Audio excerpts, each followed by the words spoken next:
நாம் இன்று சிந்திக்கக்கூடிய பொருள் உலக மதம். அதாவது ஆங்கிலத்தில்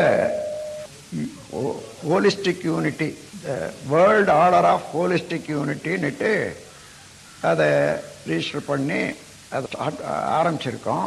தமிழில் வேற மொழிபெயர்க்க முடியாது. நான் நேரடியாக உலக பொது அருள்நெறி சமயம்னு வச்சிருக்கோம். இது தொடங்கி 5 ஆண்டு இன்றையோட முடிவடையுது. நாளையிலிருந்து 6வது ஆண்டு பிறக்கிறது. இந்த நல்ல தினத்தில் நம் மதம் என்றதை பற்றி, சமயம் என்றதை பற்றி சிறிது ஆராய்வோம். மதம் என்றதுக்கும் சமயம் என்றதுக்கும் கருத்திலேயே அதனுடைய அர்த்தம் வேறு. மதம் என்றால் உயர்வுதாழ் மனப்பான்மை கொண்டு வழிநடத்தும் ஒரு இயக்கத்துக்கு மதம்னு பேர். சமயம்னா உயர்வுதாழ்வு கிடையாது, எல்லாரும் சமந்தான். அதுக்காக அந்த மாதிரி நினைத்து கொண்டு வாழும் நெறியை வகுத்து கொள்வோம் என்ற போது அது சமயம். இந்திய நாட்டில் ஆதியில் இருந்தது சமயம்தான். அது எப்படி தோன்றியதுன்னு பார்ப்போம். மனிதன், ஆதி மனிதனை கொஞ்சம் சிந்தனை செய்து பார்த்தீங்கன்னா எப்படி கண்டுபிடிக்கலாம் சொல்லுங்க. மின்சாரத்தை கழிச்சிடுங்க, உலோகங்கள் உபயோகிக்கிறோமே அதை கழிச்சிடுங்க, இன்னும் மற்ற பொருட்கள் எல்லாம் உற்பத்தி செய்து வீடு கட்டி கொண்டு இப்போ வாழறமே அதையும் கழிச்சிடுங்க. இப்படி எல்லாம் பார்த்த பிறகு நெருப்பு இவைகளெல்லாம் கழிச்சிட்டு பார்த்தா மனிதன் எப்படி வாழ்ந்திருப்பான்னு பார்த்தா சாதாரணமாக இந்த விலங்கினங்களை போலேயே காட்டில், குகையில அல்லது மரத்தடியில அப்படிதான் இருந்து கூட்டம் கூட்டமாக வாழ்ந்தாங்க. 6வது அறிவு தானாகவே கொஞ்சம் கொஞ்சமாக உயர உயர உயர மனிதன்ட காரணத்தை அறியற எது ஒன்றை பற்றிய கொஞ்சம் சிந்திக்கிற ஒரு பண்பு வருது. அப்போ ஒரு செடியை பார்க்கறான். இந்த செடி எப்படி வளருது அவனுக்கு ஒரு விந்தை. அப்புறம் பிடுங்கிட்டு பார்க்கறான். அடியில ஒரு விதை இருக்குது. விதையிலேருந்து தான் செடி வருது. ஓஹோ, ஒரு விதையில இருந்து தான் செடி வருதா? அப்போ விதையை போட்டால் செடி வரும்போது நினச்சிட்டு ஒரு விதையை போட்டு பார்த்தான். விதையை போட்டுட்டு முதல் நாள் பார்த்தா மறுநாள் இல்லை. அப்புறம் கிளறி பார்த்தான், வெறும் விதை தான் இருக்குது. ஆனால் கொஞ்சம் மழை பெய்ஞ்ச இடத்துல பார்த்தா கொஞ்சம் முளை சாதாரணமாக வர்றதை பார்க்குறான். அதுக்கப்புறம் வளர விட்டு மேலே வளர பார்க்குறான். அதாவது தண்ணி, விதையை போட்டு தண்ணியை ஊற்றினா அதுக்கப்புறம் முளைக்குன்றதை கண்டுபிடிச்சான். அப்படி ஒவ்வொரு விதையும் போட்டு தண்ணியை ஊற்றி அது எப்படி வளருதுன்னு பாதுகாக்க வேண்டிய பொறுப்பு வந்தது பாருங்க. இந்த இடத்துல திரிந்து கொண்டு இருந்தவன், கண்டபடியா அங்க எங்க திரிந்து கொண்டு இருந்தவன் அதையே கண்காணிக்கிறதுக்காக ஒரு இடமாக நிற்க வேண்டியதா இருந்தது. அப்போ வெயில், மழை இதெல்லாம் வர்றதுக்கு பாதுகாப்புக்காக அங்க இருக்கக்கூடிய தழை, ஓலை இவைகளை வச்சு கொண்டு பந்தல் போட்டு இருக்கக்கூடிய அந்த பந்தல் அன்னைக்கு போட்டான் பாருங்க.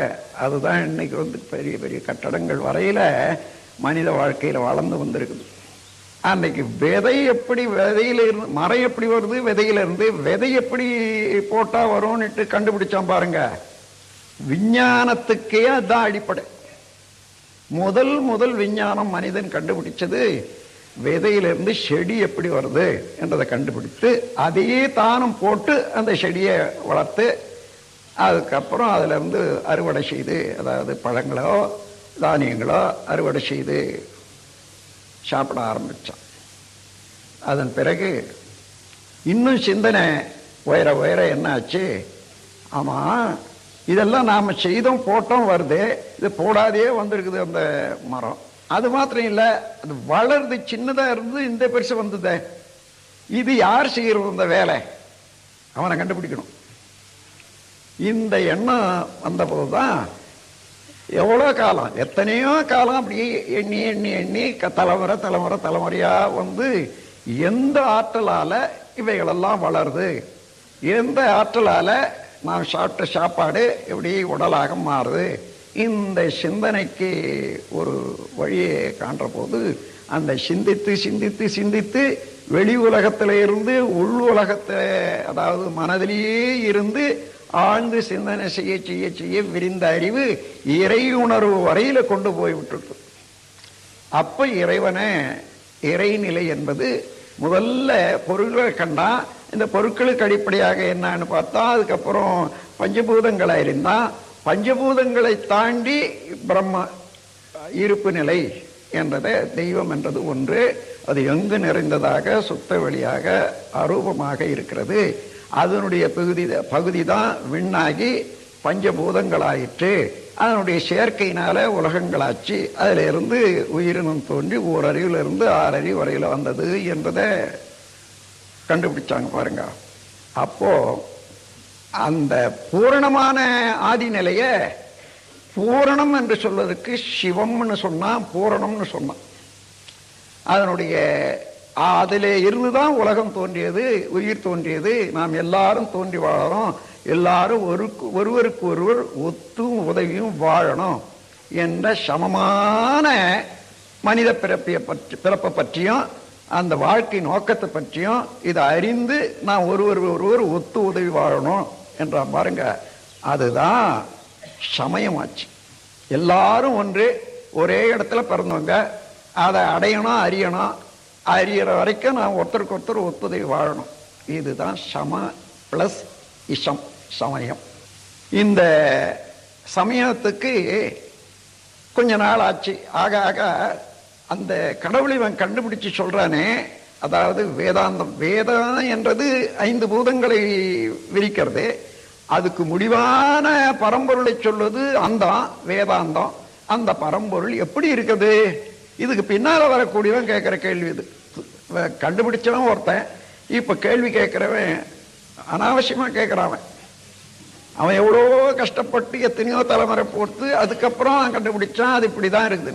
அது எப்படி இவனுக்கு சொல்லுவான்? சொல்ல முடியல. அது ஒன்றுமில்லாத உருவமில்லாத அரூபமாக இருக்குது என்று சொன்னா சரி. அப்படியானா உருவமில்லாத இருக்குன்னா எப்படி இருக்க முடியும்? அந்த உருவமில்லாததுக்கு ஒரு உருவம் கொடுத்தது தான் இந்த சிவலிங்கம்னுட்டு வச்சிருக்கும் பாருங்க. அது இவன் அவன் உருவமில்லாதுன்னு சொன்ன போது சுத்த வெளியே நினைச்சான். அந்த உருவமில்லாததுக்கு உருவம் ஆகிற போது இங்க முகம் மூக்கு முகம் ஒன்றும் இல்லாத லிங்கத்தை வச்சான். இந்த முறையை வைத்துக்கொண்டு ஒருவருக்கு ஒரு ஒத்துதவி வாழ வேணும் என்ற போது அதுக்கு சைவ சமயம். ஏன்னா கண்டுபிடிச்சது சிவம், அதை ஒட்டி வாழக்கூடிய வாழ்க்கைக்கு சைவ சமயம்னு வச்சான். இன்னும் சில நாள் ஆச்சு, சில காலம் ஆச்சு. நாள் என்ன, ஒரு காலத்துக்கு எத்தனையோ ஆண்டுகள் போயிடுது, எத்தனையோ தலைமுறைகள் வந்தாச்சு. அந்த சிந்தனையில ஆமா இந்த சிவம் எப்படி இந்த இதெல்லாம் உற்பத்தி பண்ணிடுது என்ற கேள்வியும், அது எப்படி இருக்குதுன்றதும் அப்ப சாதாரணமான விளக்கம் கொடுக்க முடியாத. அதன் பிறகு அதிலிருந்து தோன்றிய விண் சக்தி, அந்த சக்தியை விளக்க ஆரம்பிச்சாங்க. அந்த சக்தி தோன்றி அதனுடைய இணைப்பினால்தான் உலகம் தோன்றியது, அதனுடைய இணைப்பினால்தான் உலகம் ஆச்சு என்னட்டு விரித்து சொன்னாங்க பாருங்க. சக்தி என்றதுக்கு அதாவது தமிழ்ல பெட்டு என்றும் ஆளு என்றும் 2 வார்த்தை இருக்கு. பெட்டுன்னா அதாவது ஒரு பரந்த பொருள்ல இருந்து ஒரு சிறிய பொருள் உற்பத்தி ஆச்சுன்னு சொன்னா அது அடங்கி இருக்கிறதுக்கு பெட்டு என்றும், அதை சுற்றி இருக்கிறதுக்கு ஆளு என்றும். அதான் இப்ப கூட ஆளுமை என்று சொல்றது. அப்ப பெட்டு என்று சொன்னத பெண் என்று மருவி, ஆளு என்று சொன்னத ஆண் என்று மருவி, ஆணும் பெண்ணுமாக சித்தரித்து கொண்டாங்க. அப்ப பெண்ணுக்கு பெண், சக்திக்கு பெண் வடிவம் கொடுத்து வணங்க ஆரம்பிச்சான். அவன் சக்தின்னு சொன்னதை விண்ணுக்கு தான் சொன்னான். எங்கு நிறைந்த பறவெளியில நிறைந்த விண்ணுக்கு சக்தின்னு சொன்னான். இவன் சக்தின்னு எடுத்துக்கிறது பெண் வடிவத்தை உற்பத்தி பண்ணிட்டு இவன் இப்படி. இந்த சமயத்துக்கு சாக்த சமயம்னு வந்தது 2வது. 3வது அந்த சக்தி எப்படிதான் இயங்குகிறது, எப்படி ஒன்னோட ஒன்று சேருது என்ற ஒரு ஆராய்ச்சியும் கேள்வி வந்த போதுதான் அதற்கு பின்னால வந்த மகான்கள் பலர் அதுக்கு விளக்கம் கொடுக்க ஆரம்பிச்சாங்க. அதாவது சக்தி என்பது விண்ணே, அது சுழற்சியில் இருக்குது. அந்த சுழற்சியில் இருப்பதனால ஒன்றோடு ஒன்று மோதி சத்தம் உண்டாகுது எப்பவும். அப்ப சுழற்சியாக இருப்பதும் சத்தம் உண்டாக்குவதும் ஒலி உண்டாக்குவதும் தான் விண் என்று சொல்லி அந்த விளக்கத்தை கொடுத்தாங்க பாருங்க. சரி, சுழலுக்கு சக்கரத்தையும் ஒலிக்கு சங்கையும் வச்சு அப்படி ஒரு உருவத்தை ஏற்படுத்தி கொண்டு சங்கு சக்கரம் இது சேர்ந்த கடவுள் தான் சக்தி என்றதுக்கு விளக்கம் கொண்டு வந்து அது வைணவம் என்று அந்த சமயத்தை வைணவம்னு சொன்னாங்க. அப்போ இதே இறை வழிபாடுதான். இறைநிலைய முதல்ல சக்தின்னு சொன்னா அந்த சக்திக்கு வடிவம் கொடுக்க முடியல, பெண்ணுன்னு சொன்னா அதன் பிறகு அதனுடைய விளக்கம் விஞ்ஞான முறையில விளக்கம் கொடுக்கிற போது ஒலியும் சுழலுமாக எடுக்கிற போது அதை சங்கு சக்கரமாக ஆக்கி கொண்டான். இப்போ நமக்கு மகாவிஷ்ணு அவதாரம் ஆயிப்போச்சு. இதுக்கு இந்த மதத்துக்கு வைணவ மதம்னு வச்சாங்க. அதாவது சாக்தம், சைவம், சாக்தம், வைணவம் மூன்றாச்சா. வேறு வேறையா இருக்குது. இப்போ மூணு ஒன்றே தான். அதனுடைய விரிவாற்றல் தான், விரிவு விளக்கம் தான். அதற்கு முன்னதாகவே மனிதன் எல்லாமே சூரியனால் தான் நடக்குது என்ற ஒரு கருத்து பிராக்டிக்கலா வருது பாருங்க.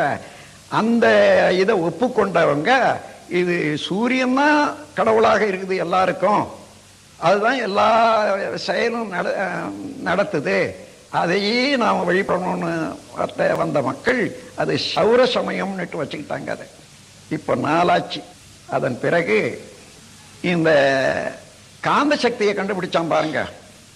எல்லா இயக்கங்களுக்கும் காரணமாக உள்ள காந்த சக்தியை கண்டுபிடிச்சான். கண்டுபிடிச்ச பிறகு இது பஞ்சபூதங்களாக இருந்து அது ஒன்னோடு ஒன்று ஒட்டி இயங்கிறது கவர்ச்சியினாலையும் தள்ளி நிறுத்துறது எழுச்சியினாலையும் தான் இருக்குது. இது ஐம்பூதங்களாக இருந்து இந்த உலகத்தை இயக்கி கொண்டிருக்குது என்ற விளக்கத்தில் வந்தவங்க அந்த காந்த சக்திக்கு ஒரு வடிவம் கொடுக்கணுமே. எப்படி வந்தது? காந்தம் என்பது இருப்பு நிலையாக உள்ள சுத்த வெளியும் இயக்க அலையாக உள்ள அலையும் ரெண்டும் சேர்ந்து காந்தமாச்சு. சக்தியும் சிவமும் சேர்ந்து அது காந்தம் என்றதாக ஆச்சு. அந்த காந்தம் அழுத்தம், ஒளி, ஒலி, சுவைமனம், உருவம், ஒளி, ஒலி, சுவைமனம் என்ற 5ஆக பரிணாமம் அடைந்திருக்கிறது என்ற போது அந்த இயற்கைக்கு 5 கரம், ஐங்கரன் வச்சு அந்த காந்தத்துக்கு ஓங்காரம், அதாவது அதனுடைய இருப்பு நிலை விளக்க முடியாது, உருவம் இல்லை, ஓம் என்ற வடிவத்தை ஒன்ன கொடுத்து ஆ உ இம் என்னும் 3 வார்த்தையை சேர்த்து ஓம்னு சொன்னாங்க. ஆனா அருவமானது, உருவமாக எழுச்சி பெற்றது விண்ணு. இந்த 2 சேர்ந்து கூடி இந்த அலையும் அதுவும் சேர்ற போது எல்லாவற்றையும் விழுங்கி விடவும் எல்லாவற்றையும் உமிழவும் தக்க அளவுக்கு காந்தமாக இருக்குது என்ற போது அது ஐங்கரன் என்று சொன்ன போது அந்த ஓம் என்ற எழுத்தை வடிவமாக வச்சுக்கொண்டு அதை முன்னே ஆளுக்கு முன், அதாவது ஆள் உருவத்துக்கு முன்னால மாட்டி இப்போ விநாயகர் ஜனிச்சாச்சு. இப்போ காணபத்தியம், இதுக்கு பேரு காணபத்தியம் என்றது இந்த சமயத்துக்கு பேரு. இப்போ வந்த வரிசையில் இப்ப காணபத்தியம் வேற இல்லவே இல்லை, அதே அதனுடைய விரிவாற்றல் தான். பின்னால சித்தர்கள் வந்து கண்டுபிடித்த பிறகு இந்த ஐம்பூதங்களையும் அல்லாத அழுத்தம், ஒளி, ஒலி, சுவை, மனம் இதை தாண்டி மனமாகவும் இருக்கிறது காந்த சக்தி தான் என்றது. அந்த காந்தத்துக்கு 6 வகை நிகழ்ச்சிகளை கொண்டாந்தாங்க. அந்த 6 வகை நிகழ்ச்சிகள்ல வச்சு சக்தியும் சிவமும் சேர்ந்து, அவன் என்ன சொன்னா, சக்தியும் சிவமும் சேர்ந்து ஒரு பிள்ளை பிறந்தது, ஓங்கார சுரூபமானது, அதுதான் காந்தம், அதனால்தான் உலகம் நடக்குது. யாருமே அதை மனதில் நினைத்து கொண்டாதான் எல்லா சீராக அடையும்னு அந்த தத்துவத்தை பெருமை பாராட்டினாங்க. பின்னால இந்த இது வந்த பிறகு சக்தியும் சிவமும் சேர்ந்து பிறந்த பிள்ளைக்கு முகம் 6, அழுத்தம், ஒளி, ஒலி, அதாவது உருவம், ஒளி, ஒலி, சுவை, மனம், மனம், இங்கே மனமும் சேர்ந்து இருக்கிறது என்று சொல்லி காந்தம் என்பதை காந்தன் என்பதை ஆக்கி காந்தன் அறுமுக கடவுள் என்றதை கொண்டு வந்தாங்க பாருங்க. இதுதான் கௌமார சமயம்ன்றது. இப்போ எதையாயிலும் இயற்கை தாண்டி அந்தாண்ட சொல்லுதா வேற சொல்லுதான்னா இல்லை. மனித வளர்ச்சிக்கு தகுந்தவாறு எந்தெந்த அளவில் அறிவு விரிஞ்சுதோ அந்த அளவில் கண்டுபிடித்தது தான். இதற்கு பின்னால சடங்கு சம்பிரதாயங்கள் அதெல்லாம் சேர்த்து மனிதனுக்கும் கடவுளுக்கும் வேறுபாட்டை, அதாவது நீ அவனை பார்க்க முடியாது அடைய முடியாது நான் தான் சொல்லணும்னுட்டு மத்தியில் ஒரு குறுக்க ஒரு ஆள் வந்தாங்க பாருங்க, அது என்ன சொல்றது, புரோக்கர். அப்படி எல்லா இடங்கள்லயும் இந்த நாடு உலகம் முழுவதிலும் உள்ள நாடுகள்ல இப்படி மனித ஆற்றலுக்கும் அவனுடைய வழிபாட்டுக்கும் அந்த சமயத்துல எங்களுக்கு தான் தெரியும், நான் தான் அதை செய்தேன்னு சொல்லி அப்படி ஒவ்வொரு இடத்துலையும் குருமார்கள் தோன்றினாங்க. அவங்க தான் அவர்களுடைய வரவுக்காக, மக்களை அடக்கி ஆள்வதற்காக, கடவுள் நிலையை அறியாத செய்வதற்காக ஏற்படுத்தின எல்லா சடங்குகளுமா இன்னைக்கு நாம் வச்சுக்கிட்டு பிறண்டுகிட்டு இருக்கிறோம். எந்த சடங்கு எடுத்து பார்த்தாலும் சரி, நீ நேரடியாக கடவுளை தெரிஞ்சு கொள்ள முயற்சிக்கவோ கூடாது. நீ என்னன்னு சொல்ல வேண்டியது, அதுக்கு கட்டணம் எனக்கு கொடுக்க வேண்டியது, நான் பார்த்துக்கிறேன் நீ போ என்று சொல்லி எல்லா சமயத்திலும் எல்லா இடங்கள்லயும் அதே தான். நீங்க ஒரே இடத்துல நம்ம தமிழ்நாட்டில் இருக்குது, வடநாட்டில் இருக்குது, இந்து மதத்தில் இருக்குதுன்னு நினைக்க வேணாம். எல்லார் இடத்துலையும் அந்த மையத்தில் வந்த குருமார்கள் இருக்காங்களே, அவங்க அந்தந்த நேரத்துக்கு அந்தந்த காலத்துக்கு ஏற்றவாறு ஏற்படுத்திய சடங்கு முறைகள் எல்லாம் இன்னைக்கு ஒரு சடங்கு முறையிலையும் ஒவ்வொரு இடத்துல அர்த்தம் இருக்குது.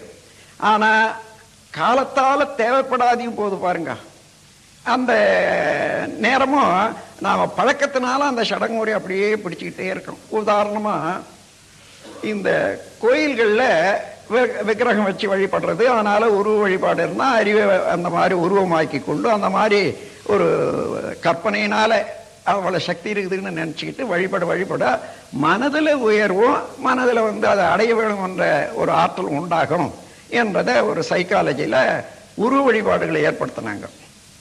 அந்த உருவ வழிபாடுகளுக்கு முதல்ல உருவ வழிபாடுன்னா முதல்ல ஏதாயிலும் செய்வாங்க, அதே போல உருவத்தை கொஞ்சம் வழிபட்டுட்ட பிறகு அதை தண்ணியில் கரைச்சிடுவாங்க. அந்த மாதிரி இருந்தது முதல்ல உருவ வழிபாடு. இது என்னடா இது தினந்தோறும் செய்து தினந்தோறும் கரைக்கிறதா இருக்குதே அப்படின்ட்டு பின்னால கல்லில் செதுக்க ஆரம்பிச்சான். கல்லில் செதுக்காச்சு. அதுக்கப்புறம் அதுக்கு துணி கட்ட வேண்டியதா இருந்து, அந்த காலத்துல இருந்து துணி கட்டுறது வருது பாருங்க. இந்த சிவலிங்கத்தில இருந்து மனிதன் அன்னைக்கு போட்டிருந்தானே புலித்தோல், யானைத்தோல், இவைகளெல்லாம் அதையே போட்டு வச்சான். அதுக்கு பின்னால மர உரி தரிக்க ஆரம்பிச்சதுல மர உரி போட்டா, அதற்கு பின்னால பட்டு ஆரம்பிச்ச பிறகு பட்டை போட்டான் கடவுளுக்கு. அது பின்னாலதான் இந்த நூற்றாண்டுல தான் நைலான் வந்துருக்குது. இப்ப எந்த கடவுளுக்கு படங்கள்ல கூட நீங்க பாத்தீங்கன்னா நைலான் உடையில தான் எல்லா கடவுளும் உலகி கொண்டு இருக்காங்க. இப்படி மனிதன் எந்த வகையில அவன் வாழ்க்கையை தன்னை ஆக்கி கொண்டிருக்கானோ அதே போல கடவுளுக்கும் ஒரு உருவம் கொடுத்து செய்யலாம். அப்படி வந்த இடத்துல அந்த காலத்துல எல்லாம் சந்தைன்னு நடக்கும். நீங்க உங்களுக்கு தெரியாதில்ல, சந்தைன்னா கிராம சந்தை, நகர சந்தை, பெரிய அதாவது ராஜ்ய சந்தை 3 வகையா இருக்கும். கிராம சந்தையெல்லாம் வாரம் ஒரு தரம் கூடும், நகர சந்தையெல்லாம் மாதம் ஒரு தரம் கூடும். வருஷத்துக்கு ஒரு இடம் கூடுறதுதான் அதாவது கேபிட்டல். அந்த பொதுவாக அந்த நாட்டுக்கு ஒரு பொது இடம். அந்த மாதிரி வர்ற போது அந்த கேபிட்டல்ல ஒரு அதாவது கோயில்களை இருக்கு பாருங்க, அந்த கோயில்களில் உள்ளவர்கள் ஒரு உள்ள வியாபாரிகளோட ஒரு கூட்டு. எப்பவும் இந்த வியாபாரிகள் அரசியலோடவோ அல்லது மதங்களோட சேர்ந்துதான் வேண்டிய ஏற்பாடு செய்வாங்க. மக்களை மயக்கிறதுக்கும் அதுல பணம் உற்பத்தி பண்றதுக்கும். இவங்க 2 பேரும் கூடி என்ன செய்தாங்கன்னா, இப்போ இந்த சந்தை வருது, இந்த சந்தை நீடிக்கணும், ஒரு நாளைக்கு 2 நாளைக்கு இருந்துட்டு போட்டாங்கன்னா ஒன்றும் இதுவாக இருக்காது, நீடிக்கணும், என்ன பண்றதுன்னு சொன்னான். சரி, நான் இந்த மாதிரி செலவணக்கம் இதெல்லாம் வச்சுக்கிறேன், கதையை எழுதி வச்சிருக்கேன், அந்த கதையெல்லாம் நடத்தி காட்டுற மாதிரி தினந்தோறும் ஒவ்வொரு நிகழ்ச்சிகளாக நடத்தி காண்பிக்கிறதுன்னு நான் சொல்றேன். நீங்களெல்லாம் ஆளுக்கு ஒவ்வொரு வியாபாரிகள் ஒவ்வொரு நாளும் உற்சவத்துக்கு பொறுப்பேற்றுக் கொண்டு அந்த பணத்தை நீங்க செலவு பண்ணுங்க. சரியா போச்சா? இன்னைக்கும் போய் நீங்க எந்த கோயில ஒன்னா விசாரிச்சு பாருங்க, ஒவ்வொரு வியாபார கூட்டு தான் ஒரு நாளைய உற்சவத்தை நடத்துவான். என்னைக்கோ நடந்தது. அந்த மாதிரி 10 நாளைக்கு தொடர்ந்து நடைபெற போது வரக்கூடிய ஜனங்கள் சுத்தி இருக்க இருக்க இருக்க திரும்பி திரும்பி வர வர ஒரு நாளைக்கு நடந்த வியாபாரம் 10 நாளைக்கு நடந்தா என்ன? அதனால போனா போதுன்னு அள்ளி கொடுக்குறோம். அவன் இவங்க எப்படியாயிலும் பெரட்டி அங்க இருக்கக்கூடியவங்க அதை சாப்பிட வேண்டியது. அதுதான் ஒரே ஒரு நோக்கம். இன்னைக்கு அந்த மாதிரி இருந்த ஒரு திருவிழாக்கள் இன்னைக்கு நடக்கக்கூடிய விதத்தை பாருங்க. பக்தி இருக்குதா? கடவுளுடைய ஒரு தத்துவம் இருக்கிறதா? உடல் நலம் ஏதாயிலும் உண்டா? மனவளம் ஏதாயிலும் உண்டா? அல்லது சமுதாயத்துக்கு ஏதாயிலும் நன்மையான முறையில் ஏதாவது நடக்குதான்னா இல்லவே இல்லை. இப்ப எந்த இடத்துல பெரிய உற்சவம் நடந்தாலும் நம்ம அங்க உள்ள நகராட்சி 1,00,000 ஊசி, கால்ரா ஊசி, இன்னும் அம்மையாக்கு இது, அப்புறம் மற்ற இதெல்லாம் ஏற்பாடுகள்லாம் செய்யணுன்ற அளவுதான் தலைவலியாக இருக்குதே தவிர, அப்படியும் போற ஜனங்களுக்கு பணம் செலவு, நெருக்கடி, சாப்பாடு இல்லை, வரும்போது ஒரு வியாதியை வாங்கிட்டு வர்றது. இப்படி வந்த போது இப்போ இல்லை நாம விடுறோமா, அதை குறைச்சிக்கிறோமான்னா இல்லை. ஏன்னா பழக்கம். இந்த பழக்கத்தில் இருந்து விடுபடக்கூடியதான் லிபரேஷன், விடுதலை என்று சொல்றது வேற ஒன்றும் இல்லை. பழக்கத்தில் இருந்து நாம் மாட்டிக்கிட்டு இருக்கும் பாருங்க, அதுதான் நமக்கு ஒரு செயின். அந்த விலங்குல இருந்து நம்ம விடுபட்டுட்ட பிறகு நம்ம அறிவும் நம்ம ஆற்றலும் மிகும். இந்த காலத்துல கூட அதை சிந்திக்க முடியலன்னா, சிந்திச்சு யாராயிலும் ஒருத்தன் சொன்னான்னா அவனை எல்லாரும் சேர்ந்து மூட்டை கட்டிடுறது. எத்தனையோ பேர் அனுப்பிச்சுட்டாங்களே இல்லையா, நீங்க பாக்குறீங்களே. அது இப்படியோ இந்த 80 வருஷம் வரைக்கும் நான் தப்பிச்சுட்டு இருந்தேன். அதுக்கு காரணம் என்னன்னா, அவங்கள நேரடியாக குற்றத்தை எடுத்து சொன்னாங்க. நான் சொல்றதே இல்லை. நீங்க இப்படி செய்யுங்க நல்லது, இதை செய்யுங்க நல்லது, இதை செய்யுங்க நல்லதுன்னு தான் சொல்லுவேனே தவிர, நீங்க அதை செய்யாதீங்க அது கெட்டது, நீங்க ரொம்ப போற வழி தப்புன்னு சொல்றதே கிடையாது. அந்த அடிப்படையில தான் நான் ஒரு கவி கூட எழுதியிருக்கேன். குற்றவாளி பாவி என்று யாருமில்லை உலகிலே, குறைகளுக்கு காரணமோ பழைய சமுதாயம். இப்ப இவனாண்ட போய் அது குற்றம்னு சொல்றதுக்கு இல்லை. நீண்ட காலமாக வந்த சமுதாயத்தில் வரக்கூடிய குற்றம் அது பரவி மனித நேரத்தில் இருக்கிற போது அவன் அந்தந்த தவறுகளை செய்யறான், தெரியாதையே செய்யறான், பழக்கத்தினால செய்யறான், அறியாமல செய்யறான், தேவையினாலேயும் செய்யறான். அதை போய் இவனாண்ட தான் குற்றம் இருக்குது, இவனுக்கு தான் தண்டனை கொடுக்கணும்னு சொல்றதுக்கு இல்லை. மொத்தமே சமுதாயமே மாறி ஆகணும். எப்படி? அரசியலால மாறாது, மதத்தால மாறாது, பொருளாதாரத்தினால மாறாது. அறிவை உயர்த்தி, அறிவை திருத்தி, அறிவு என்ற வெளிச்சத்தை வச்சுக்கிட்டு தான் சமுதாயம் மாறணும் என்றதுதான் அந்த அடிப்படையில் வகுத்தான் 1958 ஆண்டு என்னுடைய பிறந்த நாள்ல 14ஆம் தேதி இந்த சங்கம் உலக சமுதாய சேவா சங்கம் என்ற ஒரு பெயரால ஸ்தாபிக்கப்பட்டது. அன்றையிலிருந்து இன்னைக்கு வரைக்கும் அது நடந்துட்டு வருது. ஆக இப்படி வந்த சமயம் பின்னால என்னாச்சு? துண்டு துண்டா தானே மக்கள் வாழ்ந்து வந்தாங்க அந்த காலத்துல. அதாவது ஒரு ராஜ்யமோ ஒரு கிராமமோ மற்ற இது தொடர்பில்லாதையே இருந்தது. பின்னால வந்த வேக வாகன வசதிகளாலையும் செய்தி போக்குவரத்து காரணமாகவும் பொருளாதாரத்தில் விஞ்ஞான முறையில் உற்பத்தி சாதனம் பெருகிய காரணத்தினாலையும் வியாபாரமும் விரிந்தது. ஒரே ஒரு நாட்டில் உற்பத்தி ஆகக்கூடிய பொருள் பல நாடுகளுக்கும் மூல முடுக்குக்கும் விரிய ஆரம்பிச்சு. இன்னைக்கு நான் இந்த உலக நாடுகள்ல பல நாடுகள் போயிருக்கேன். அது இல்லாம எல்லா நாடுகள்ல இருந்து வரக்கூடிய மக்களோட தொடர்பு கொண்டு பார்க்கறதா எல்லா நாடுகளுடைய மக்களோடவும் தொடர்பு கொண்டிருக்கேன். அப்படி பார்க்கிற போது இப்போ டோக்கியோவில் செய்யக்கூடிய இந்த சோனியோன்ற ஒரு இது இருக்குன்னு வச்சுங்க, அதாவது டேப் ரெக்கார்டரு அல்லது டேப், எந்த ஊர்ல போய் பார்த்தாலும், எந்த வீட்டில் பார்த்தாலும், எந்த குடிசையில் என்ன பார்த்தாலும் அங்க இருக்கும். அப்போ எந்த அளவுல உலகம் இணைஞ்சி இருக்குது பாருங்க. அந்த மாதிரி ஒவ்வொரு நாட்டினுடைய பொருளும் அப்படிதான்.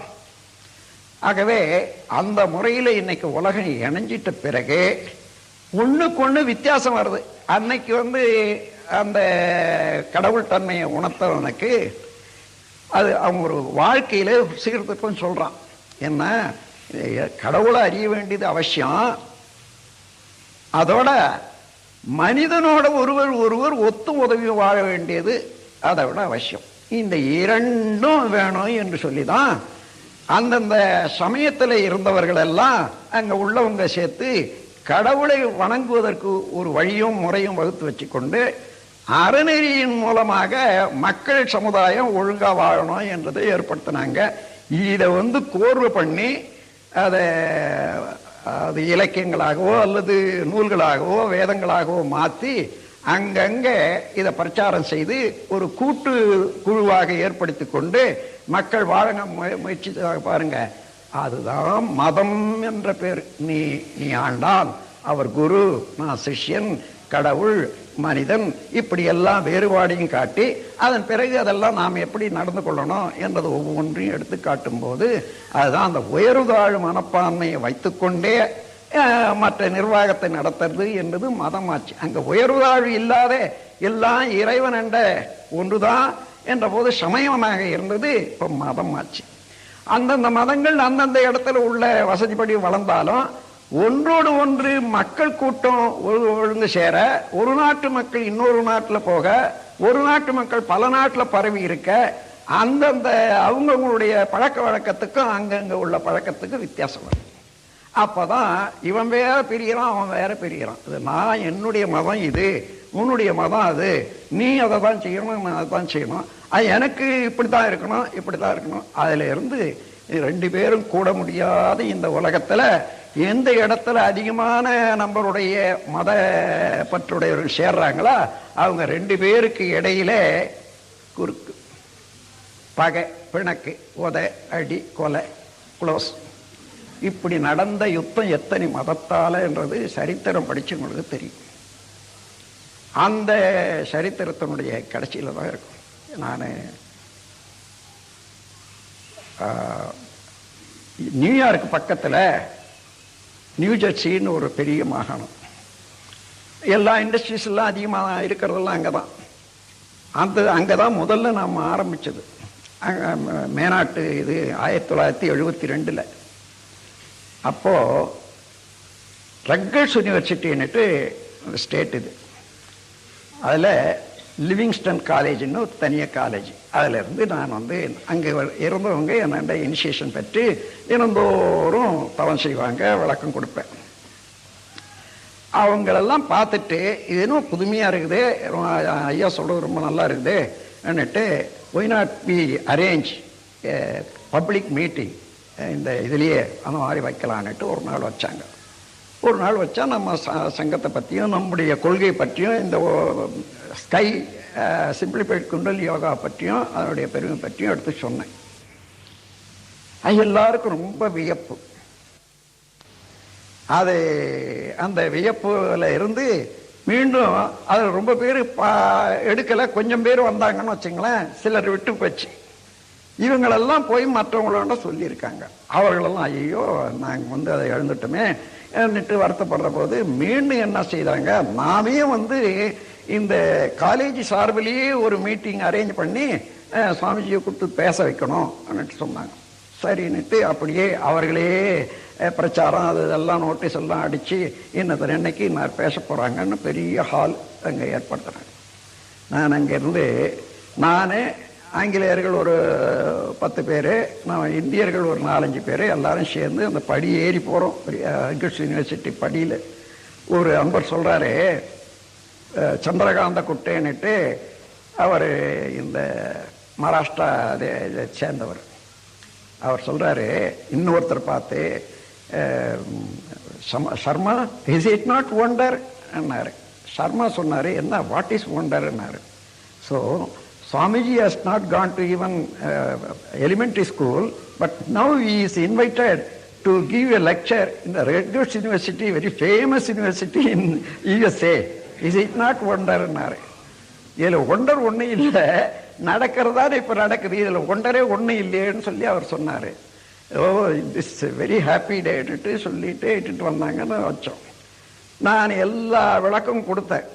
அப்போ இந்த ஸ்காலர்ஸ் நிறைய கேள்விகளை கேட்டாங்க, எல்லா ரிசர்ச் ஸ்காலர்ஸ். அவ்வளவு கேள்விகளுக்கும் பதில் சொல்லிக்கிட்டே வரும்போது, it is true, you have proved, Swamiji, I already hear that you are having ready-made answer to all questions. You have proved now சொன்னா ஒருத்தன். அதுக்கப்புறம் இன்னொருத்தன் சொன்னா, perhaps Swamiji would have studied more and சொல்லிட்டே, Swamiji, we want to ask you one question. Did you study world history? இப்படி ஒருத்தன் கேட்டான். எனக்கு என்ன வேர்ல்டு ஹிஸ்டரி எனக்கு என்ன தெரியும். அதுக்கப்புறம் சொன்னேன், வேர்ல்டு ஹிஸ்டரி தெரியாது, எனக்கு படிக்கல, but I know what is the content of the world history. May know இட்னா சரிதான், எல்லாம் சரியா போச்சு. எல்லாரும் சொல்லிதானே ஆகணும். இப்போ இந்த உலகத்துல தோன்றி மனிதன் வாழ்ந்துட்டு வர்ற போது இதுல நம்ம மக்களை வழிநடத்துறதுக்கு 3 விதமான தலைமை ஏற்பட்டது. ஒன்று மத தலைவர்கள், இன்னொன்று அரசியல் தலைவர்கள், மூன்றாவது பொருள்துறை தலைவர்கள். இந்த 3 தலைமையில தான் இன்னைக்கு உலகமே நடந்துட்டு வருது. among these people, those who are barbarous politicians, greedy industrialists, superstitious religious heads, they have committed all kinds of crime towards mankind. All are collected in one volume, and now we are reading them as world history. இந்த கரவொலி அடங்கிறதுக்கு 1 நிமிஷம் நேரம் ஆச்சு. Simple wording தான், ஆனா so true. அதாவது இந்த உலகத்துல இது வரைக்கும் நாம வேர்ல்டு ஹிஸ்டரின்னு நாம படிச்சுட்டு வர்றதுக்கு என்னமோ பிரமாதம் பண்ணா, சாமிஜி இப்படி பண்ணிட்டாரு பாத்தீங்களா. என்ன இந்த உலகத்துல சூப்பர்டிஷியஸ் பிலீஃப்னா ஒரு மூட நம்பிக்கை உள்ள மதவாதிகளும், பார்பரஸ் பாலிட்டிஷியன்னா முரட்டுத்தனமான அரசியல்வாதிகளும், பேராசை கொண்ட பொருளாதாரவாதிகளும், இந்த 3 பேர் உலக சமுதாயத்துக்கு இழைத்த தீங்குகளின் கொடுமைகளின் ஒரு தொகுப்பு தான் இன்னைக்கு உலக சரித்திரமாக நாம் படித்துக் கொண்டிருக்கிறோம் என்ற போது, இதை தவிர வேற என்ன உண்மை? எல்லாம் படிச்சிருக்கானே. அந்த மாதிரியில அப்படி இது உங்களுக்கும் சொல்றேன், இதுதான் இந்த உலக நீதி. இந்த இடத்துல இப்ப மதம் என்பது ஆரம்பிச்சது வேற, சமயமாக ஆரம்பிச்சது, மதமாக இருந்தது. ஆனாலும் இது ஒன்றோடு ஒன்று சேர்ந்த போது இப்ப என்ன, ஒரு மதத்துக்கு ஒரு மதம் விரோதம் இல்ல. விரோதம் இல்லைன்னா என்ன பண்றோம் தெரியுங்களா? சரி, அந்த மதத்தில் என்னென்ன செய்யறாங்களோ அதை நாமும் ஃபாலோ பண்றோம், அந்த மதத்தில் என்ன செய்யறாங்க அதை ஃபாலோ பண்றேன். ஒவ்வொருத்தருக்கு 10-20 சடங்கு முறைகள் கூடிட்டே இருக்கு. உதாரணமா நான் இங்க பொங்கலுக்கு பொங்கலிட்டு பூசை போடுறது பொங்கல் பண்டிகை. பண்டிகைன்னா என்ன அர்த்தம்? பண்டிகைன்னு பேரு. அதாவது அந்த காலத்துல அறுவடை வந்த உடனே எல்லாருக்கும் பிரிச்சு கொடுக்கறதுக்கு வேலைக்காரருக்கு, அந்தந்த வாழ்க்கையில தொகுப்பா இருக்கக்கூடியவங்களுக்கெல்லாம் அதை பிரிச்சு கொடுக்கறதுக்கு ஒரு நாளை வச்சிருந்தாங்க. நம்ம தமிழ்நாட்டில் அதை பொங்கல் தான் அதுக்கு உரிய நாளாக இருந்தது. வடநாட்டில் தீபாவளி, அதை கோதுமை அறுவடை காலத்தில் அங்கே இருந்தது. இங்கே கேரளத்தில் இந்த ஓணம் பண்டிகை வருது பாருங்க, அப்பதான் அந்த காய்கறிகள் அதெல்லாம் வளர்றது, அவங்க அந்த பண்டிகையை வச்சிருந்தாங்க. இந்த பண்டிகை என்ன நாளாவட்டத்தில் ஆயிப்போச்சு. இப்போ அங்கங்க, அதாவது கேரளத்துல இருந்து இங்க வந்திருக்காங்கன்னு வச்சுங்க, நம்ம அண்டை வீட்டுல இவங்க பொங்கல் கும்பிடுறாங்களே, இந்த பொங்கலை பார்த்து அவனும் பொங்கல் எடுத்துக்குவான். அவன் ஓணம் பண்டிகை கும்பிடுறானே, அதை பார்த்து இவனை எடுத்துக்குவான். இப்ப ஒவ்வொரு பண்டிகை 2 ஆச்சு. இன்னும் வடநாட்டுல போவான், இந்த 2ஓட சேர்ந்து இதை விடாதிய இன்னொன்று 3 தீபாவளியும் எடுத்துக்குவான். இந்த மாதிரி பண்டிகைகளையே இப்ப தலையில ஒவ்வொருத்தர் குடும்பத்திலையும் பாரமாகி ஒவ்வொரு சடங்கு சம்பிரதாயத்திலையும் வேஸ்ட் ஆயிட்டே இருக்கிறதுன்னு பாத்தீங்கன்னா, இப்படிதான் ஒற்றுமையாக மனம் ஒத்து இருக்கிற போது பலுவை ஏத்திக்கிறாங்க, இல்லைன்னா வெறுப்படைகிற போது வெட்டி குத்தி அடிபட்டுருக்காங்க. இதுதான் மதங்களுடைய வேறுபாடும் ஒற்றுமையும் இருக்கு. இவைகளெல்லாம் சிந்தனை பண்ணி பார்க்கிற போது இதெல்லாம் வெறுப்படைகிறதுக்கே இல்லை. நாம் இதுதான் உலகம் வந்த வழி. இந்த வழியே நான் இவங்களோடெல்லாம் தப்பிச்சுக்கிறது எப்படி ஒண்ணு முதல்ல அந்த தந்திரத்தை தெரிஞ்சுக்கலாம். அதன் பிறகு இதுல என்னென்ன முறையில நாம் நல்ல கருத்துக்களை புகுத்தி இது மாறுதல் அடையணும். உலகம் ஆளை தனியா மாத்தி திருத்தவே முடியாதுங்க. அந்த அவருடைய கருத்து மாறுற அளவுக்கு என்ன செய்யணும் என்றதை அவ்வப்போது இந்த அறிவியல் துறை வந்த பிறகு இன்னும் ரொம்ப சௌரியமா இருக்குது. விஞ்ஞானத்தை மூலமாகவே அறிவை புகுத்தலாம். அது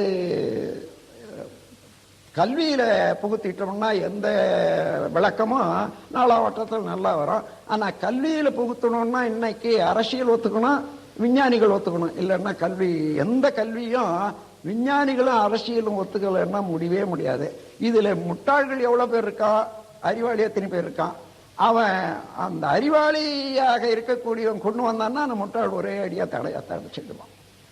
அது நம்முடைய மனித இனத்தினுடைய துர்பாக்கியம். இன்னொன்று என்னன்னா, அந்த நாள்ல இருந்து இந்த நாள் வரைக்கும் அறிவாளிகள் தான் சட்டங்களை எழுதனா, அரசியல் முறைகள் எல்லாம் எழுதனா, வேதங்களை எழுதனா, எல்லாம் எழுதனா.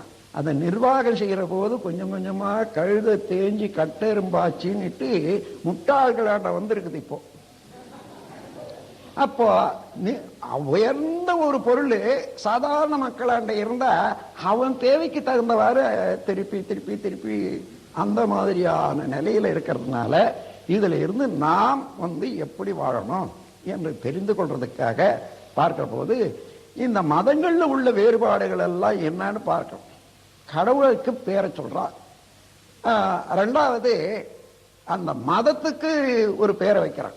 மதத்துக்கு பேர் வச்சுக்கிட்டோம்னா மதத்துக்கு பேரே கிடையாது. மதம் என்ன, இறைநிலையை உணர்றது, அறநெறியில வாழ்றது, இதுதான் மதங்கள். அன்னையிலிருந்து இன்னை வரைக்கும் வந்த எல்லா மதங்களுக்கும் அடிப்படை கருத்து என்ன, இறை உணர்வு, அறநெறி. இந்த ரெண்டு தானே. அதுக்கு சடங்கு சம்பிரதாயங்கள்லாம் கோத்தது அவங்கவுங்க செய்தது இருக்கட்டும். இந்த இரண்டு தான் எல்லா மதங்களுக்கும். அதை ஒத்து பார்த்தோம்னா இப்ப எந்த வழியிலையும் ஒரு மனிதன் கும்பிடுறான்னு வச்சுங்க, ஒரு காடன் மாடன் அல்லது அந்த தேவி கங்கம்மா அப்படி எதுவா இருந்தாலும் அவன் மனதால அதை வடிவம் எடுத்து தானே கும்பிடுறான். அப்ப கும்பிடுற போது அவனுடைய அறிவைத்தான் கும்பிடுறானே தவிர வேற ஒரு பொருளும் வணக்கத்துக்குரியது உலகத்துல இல்லவே இல்லை. எந்த மதத்துல இப்போ அகண்டாகாரமான பொருளே என்று நினைச்சான்னு வச்சுங்க, அவனுடைய அறிவை தான் அகண்டாகாரமாக்கி வணங்குறான். அது இல்ல இந்த மாதிரியான கன்னியம்மா அன்னிட்டு ஒரு சிலையை வச்சு வணங்குறான்னு சொன்னாலும் அவனுடைய அறிவை தான் அது வாங்கி வளர்க்கிறான். அப்ப யார் எந்த வடிவத்துல எந்த குணத்துல வழங்கினாலும் அவனுடைய அறிவைத்தான் வணங்குறான். ஆகையினால அறிவை அறிவிக்கக்கூடிய அறிவிப்பை நாம் கொடுக்க வேண்டியது நம்ம வேலை. அதுதான் அறிவு கோயில்ன்ட்டு அந்தந்த கடவுளுக்கு பல கோயில்கள் கட்டின மாதிரி அறிவுக்கு அறிவை அறிவதற்காகவே செய்யக்கூடிய பயிற்சிக்கு ஒரு கோயில் வேணும் என்ற அடிப்படையில தான் நம்ம அறிவு கோயிலை நாம் இங்கே ஏற்படுத்திருக்கோம். இங்கே அந்த அறிவு எங்க இருந்து எப்படி செயல்படுது மனமாக, அந்த மனதிலேயே அடங்கி அறிவை அறிந்து அந்த இடத்துல அறிகிற போது இதேதான் எங்கும் உள்ளது, எல்லாவற்றுக்கும் உள்ளது. ஆகவே ஒருவருக்கு ஒருவர் ஒத்துமையாக வாழணும் என்ற எண்ணம் கொண்டு வர்றதுக்கு இப்ப எதிர்காலத்துல எல்லாருமே அறிவையும் அறியணும். அறிவை அறிந்த பிறகு அந்த அறிவை தான் இறைவனாகவும் இருக்கிறது என்றதையும் அறியறதுக்கு இந்த காந்த தத்துவம் தான் நல்ல வெட்ட வெளிச்சமா நல்ல திறமையாக எல்லாருக்கும் உணர்த்தி வைக்கும். ஆனாலும் கொஞ்சம் போக போக சிந்தனை செய்யணும்.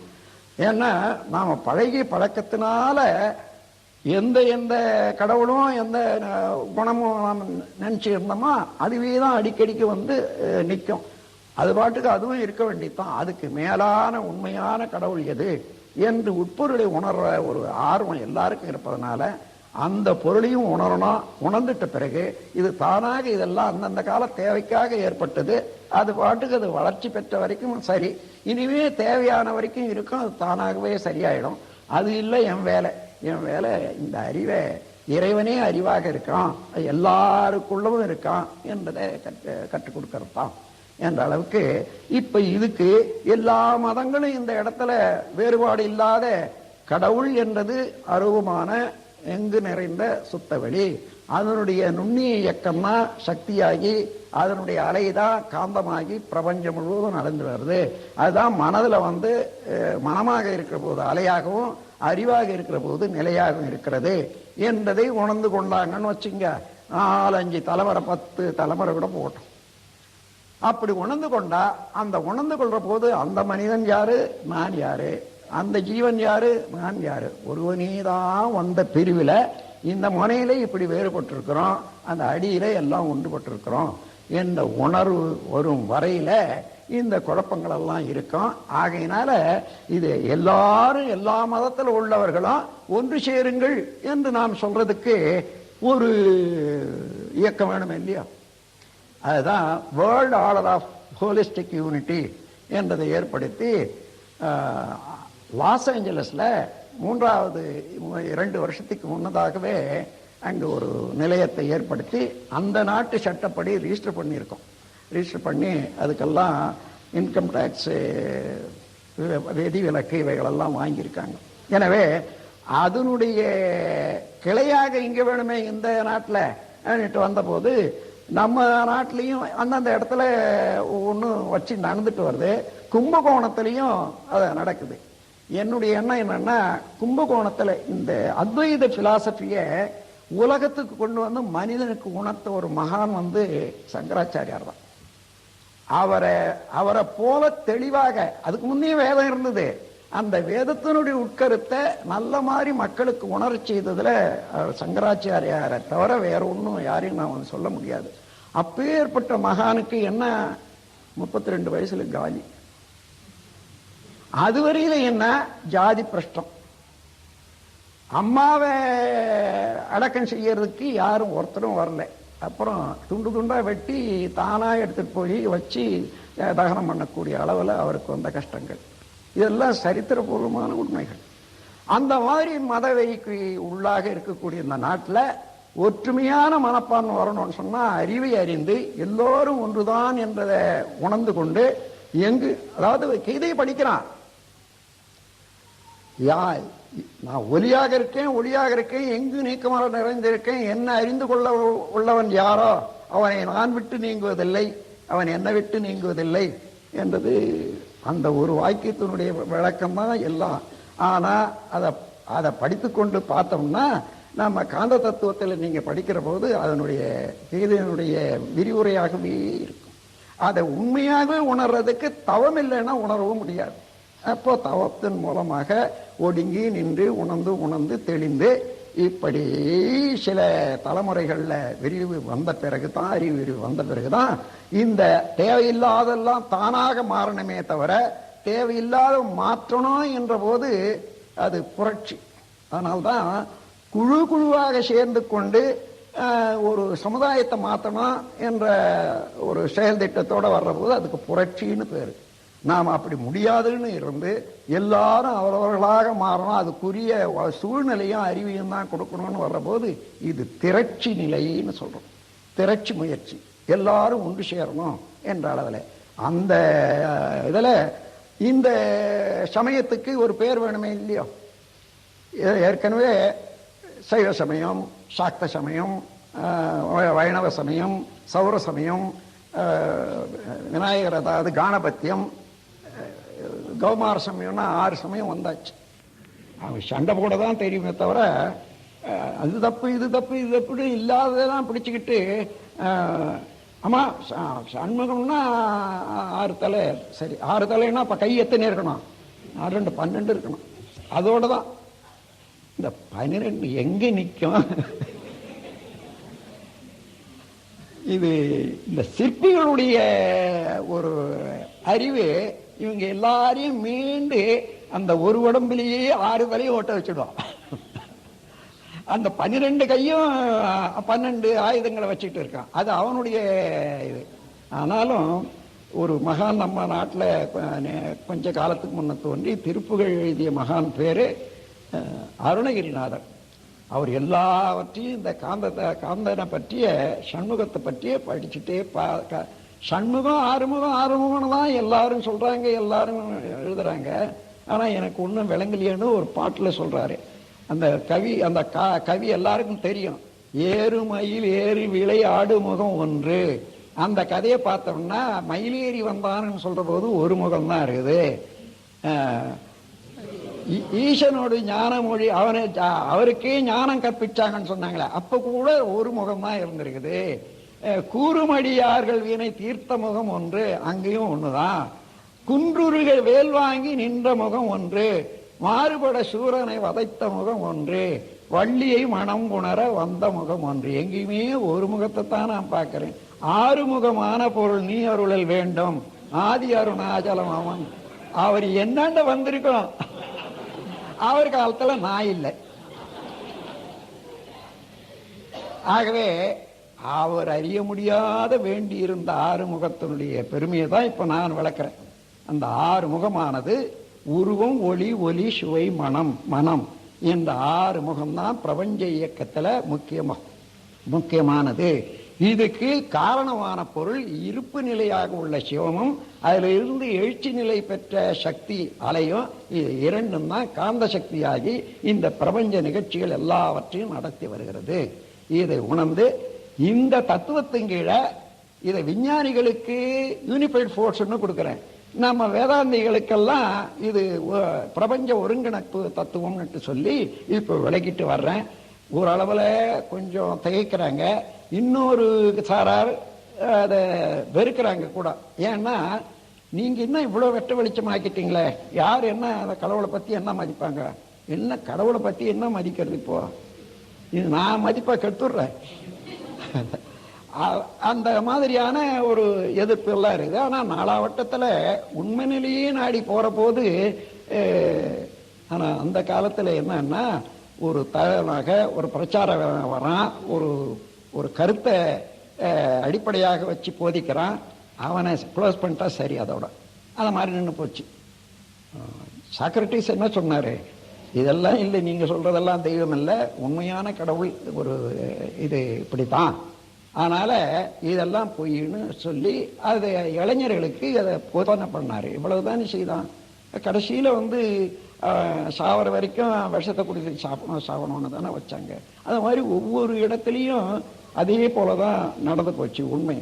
அதனால இது தவறு அது தவறுன்னு சொல்லாதையே எது சரியோ அதை விருத்தி செய்து அதை விளங்க வைக்கிறது என்ற ஒரு நுட்பமான பாணியை, ஒரு புதிய பாணியை நாம் வகுத்துக்கொண்டோம். அதனால யார் பேர்லையும் நீங்க கூட பேசும்போது ஒரு சிறப்பாகவும் உயர்வாகவும் தத்துவத்தை பேசலாம், தவத்தை பத்தி பேசலாமே தவிர அவர்கள் பின்பற்றக்கூடிய மதத்தையோ சடங்குகளையோ பற்றி குறைத்து பேசவே வேண்டாம். அதுல ஒரு வெறுப்புணர்ச்சியும் சண்டையும் சச்சரவும் தான் வருமே தவிர ஒன்றும் பயன் இல்லை. அதனால அதை கொஞ்சம் நினைவு வச்சுங்க. இப்போ நீங்க கணவன் அல்லது மனைவி இந்த மன்றத்தில் சேர்ந்து அறிவு விளக்கம் நல்லா பெற்றிருக்காங்க.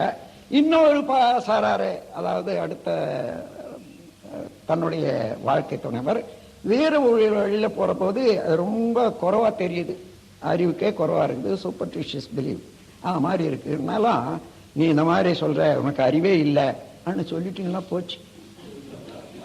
அதை விட சரி ஒரு தேங்காய் வேணுமா, இந்த ரெண்டு, ஏன் விளைவு பாருங்க, ஒரு தேங்காய் உடைச்சா அதாவது ஒரு முடிதான் வீட்டுக்கு வரப்போகுது,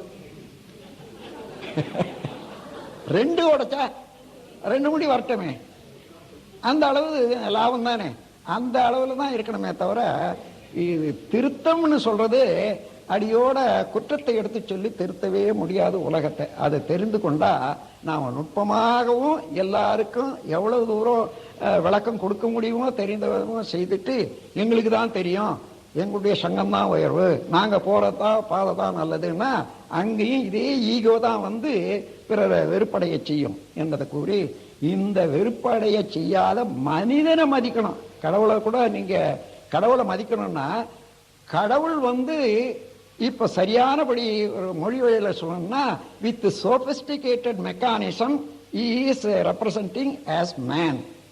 அதாவது பல விஞ்ஞான இணைப்புகளாக கூடிய ஒரு உடல் அமைப்போட வந்த மனிதனாகத்தான் உயர்ந்த சிறப்பாற்றலாக இருக்கக்கூடியவள் கடவுள் என்ற போது திருமூலர் என்ன சொல்றாரு,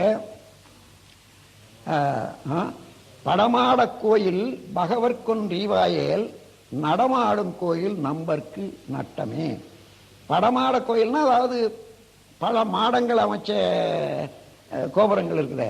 அதை உடைய கோயில், அந்த கோயிலில் இருக்கக்கூடிய கடவுளுக்குன்னு நினைச்சு நீ என்ன செய்தாலும் சரி, அது உனக்கு நஷ்டம்தான். பழமாட கோயில் பகவர்க்கொன் ரீவாயேல், நடமாடும் கோயில் நம்பர்க்கு நட்டமே. நடமாடும் கோயில் நம்பர்க்கொன் ரீவாயேல், பழமாட கோயில் பகவர்க்கு ஏற்குமே. அந்த மாதிரி நடமாடும் கோயிலாக உள்ள மக்களுக்கு செய்யக்கூடிய நன்மை, அதுக்கு உள்ளாக இருக்கக்கூடிய இறைவனே இருக்கிறதுனால அவன் அடையிற மகிழ்ச்சியும் திருப்தியும் எல்லா, அதாவது கடவுளுக்கு ஏற்பாக இருக்கும் சொல்றாரு.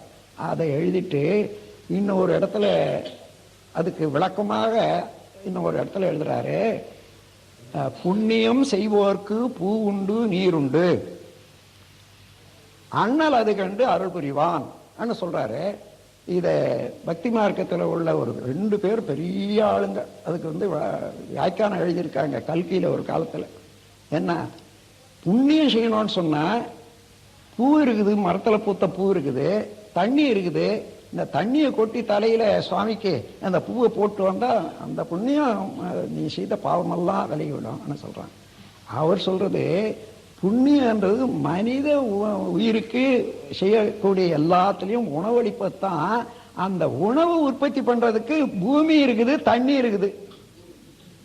புண்ணியம் செய்வோருக்கு பூ உண்டு நீர் உண்டு.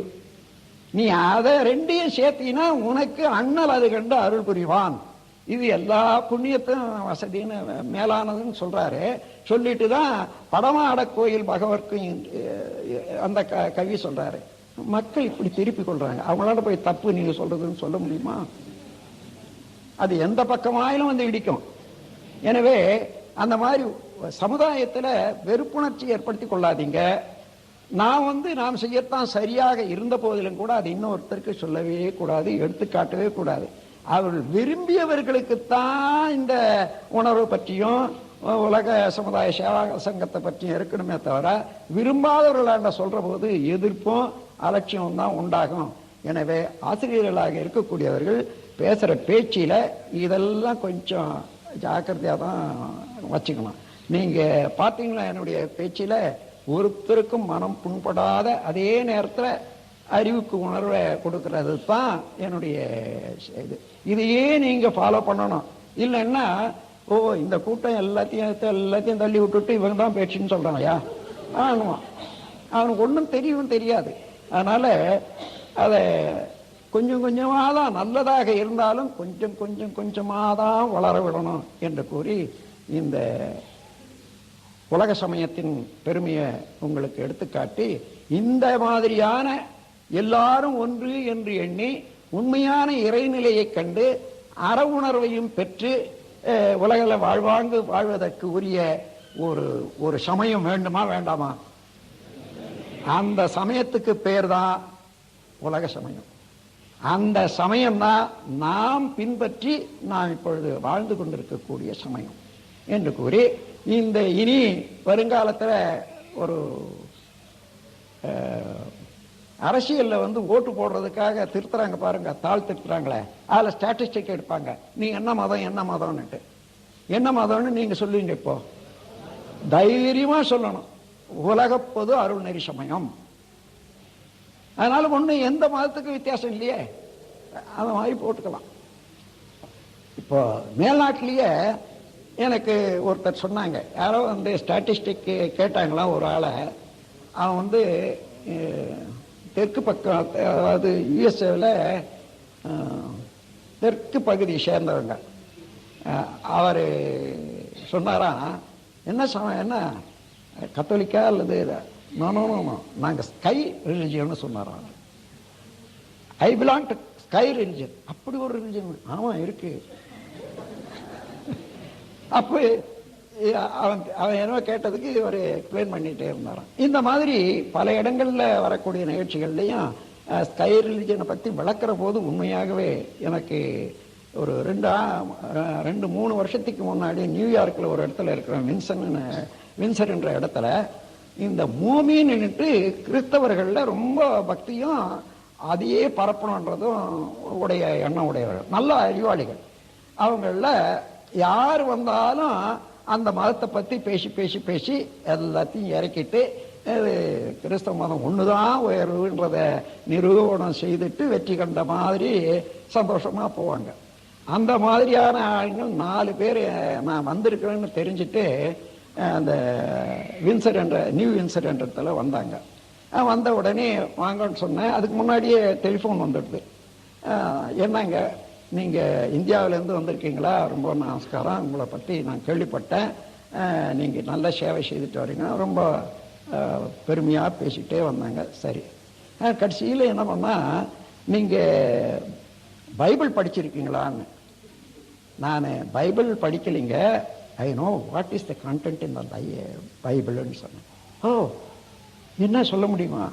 எந்த பைபிளும், இந்த உலகத்தில் இருக்கக்கூடிய பைபிள் எல்லாம் ஒரு மதத்தை பற்றி பேசுறது, இறை உணர்வும் அற உணர்வும் பற்றி கூறுவது தான் அது. அது அந்தந்த காலத்தில் இடத்துக்கு தகுந்தவாறு உடை, வணக்க முறை, உணவு முறை, இவைகளை தான் வித்தியாசம் இருக்கும். மற்றபடி பார்த்தீங்கன்னா மனிதன் மனிதனாக இருந்து மனிதனை மனிதன் நேசிக்கணுன்றது தான் இருக்கும்னு சொன்னேன். அப்படிங்களா, சரி, அப்போது we are very happy in meeting you. Let us go. நம்ம நாட்டு வழக்கப்படி நீங்க போய் வாங்கன்னு சொன்னேன். அவங்கெல்லாம் போங்கன்னு சொல்லுவாங்க, நீங்க போய் வாங்க. அந்த மாதிரியில இந்த நுணுக்கத்தோட தான் நம்ம எப்பொழுதுமே அடக்கமா இருக்கணும். அந்த அடக்கம் இல்லாத முனைப்பு இருந்ததுன்னு வச்சுங்க, அந்த முனைப்பு மழுங்குற வரைக்கும் சமுதாயமாயிலும் மட்டம் தட்டிட்டு இருக்கோம், இயற்கையாயிலும் மட்டம் தட்டிக்கிட்டே இருக்கு. யார் இடத்துல தன்முனைப்பு எழுந்தாலும் அந்த முனைப்பை சமுதாயம் மட்டம் தட்டிக்கிட்டே இருக்கும். அப்படி இல்லைன்னா இயற்கையே மட்டம் தட்டிக்கிட்டே இருக்கும். அதனால அந்த முனைப்பு அடங்கணும் என்றதை பெரியவங்களெல்லாம் சொல்லியிருக்காங்க. அடக்கம் அமர் அருள் உய்க்கும் வள்ளுவர் கூட சொன்னதுதான். அடக்கம் அமர்னா அமர் அருள், அதாவது தெய்வத்தில் கொண்டு போய் சேர்க்கணும்னு சொல்லுவாங்க. அப்படி இல்லை, அந்த அர்த்தமே அமர் அருள் வைக்கும், அடங்காமை ஆர் இருள் வைத்துவிடும். எனவே எல்லாம் அடக்கமாக இருக்கணும்னா எல்லாம் வல்ல இறைநிலையை உணர்ற போது இந்த உடலும் இந்த உயிரும் எம்மாத்திரம். எத்தனையோ கோடி மக்களை எண்ணி பார்க்கிற போது நான் எம்மாத்திரம். அந்த அளவில் அடங்கி நான் எங்கே இருக்கேன், நான் என்ன செய்யணும், எனக்கு என்ன வேணும்ன்றது தெரிஞ்சு நல்ல முறையில் வாழ்ந்து எல்லாரும் சீரோடு சிறப்போடு வாழணும். இந்த காந்த தத்துவத்தில் எந்த செயல் செய்தாலும் அந்த செயலுக்கு தகுந்த விளைவு வருதுன்னு தெரிஞ்சுக்கிற போது அந்த விளைவு உருவம், அழுத்தம், ஒளி, சுவை, மனம் இவைகளாக வரப்போது இறைவனே தான் காந்த ஆற்றல் மூலமாக ஒளியா சுவையா மனமாக வந்து எனக்கு இன்பமோ துன்பமோ தருகிறான் என்றதை ஒவ்வொருவரும் தெரிந்து கொண்டா எந்த செயலை எந்த முறையில் செய்யலாம், எது அளவோட முறையோட செய்யணும் என்றதை தெரிந்து கொள்றோம் பாருங்க. இப்படி தெரிந்து கொள்ளக்கூடிய ஒரு தெளிவும் அதுக்கு தகுந்தவாறு வாழ்க்கை வளமாக அமைச்சு கொள்றதுன்னா கர்மயோகம். கர்மம் என்றால் வேண, யோகம் என்றால் இறைநிலையை உணர்ந்து அதுக்கு ஒட்டி வாழக்கூடிய அறிவும் பயிற்சியும் வாழ்க்கையும் தான் கர்மயோகம் என்று சொல்லி இன்றைய உரையை நிறைவு செய்கிறேன். வாழ்க வளம்.